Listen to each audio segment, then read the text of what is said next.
वडोदरा महानगर पालिका की बड़ी कचहरी पर आज स्थायी समिति की बैठक का आयोजन हुआ था। स्थायी समिति के चेयरमैन डॉक्टर शीतल मिस्त्री की अगुवाई में ये बैठक आयोजित हुई थी और इसमें 13 जितने विकास के कार्यों को मंजूरी के लिए लिया गया था।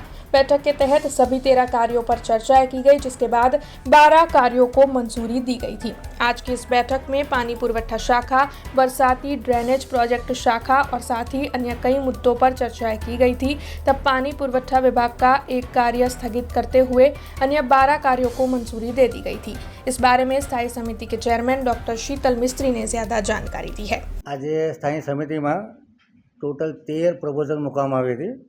એમાંથી એક મુલતવી રહી છે અને 12 મંજૂર કરવામાં આવી છે। બાલી તળાવના નવીનીકરણનું જે કામ હતું એ 6,67,69,740 રૂપિયાના કામને 38.38% વધુના ભાવપત્રને મંજૂરી આપવામાં આવી છે। આઇટમનું રેટ એનાલિસિસ કરતાં જે 20-21ના SOR અને 23-24ના SORમાં લગભગ 37% ફરક છે। એટલે પ્રેક્ટિકલી એવું કહી શકાય કે ડિપાર્ટમેન્ટે બનાવેલા SORના પ્રમાણે કામગીરી કરવામાં આવી છે।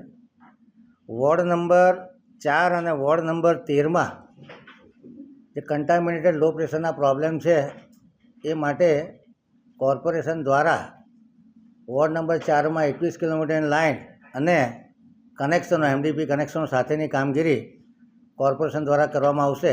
એવી જ રીતે વોર્ડ નંબર 13માં 17 કિલોમીટર લાઇન બદલવામાં આવશે।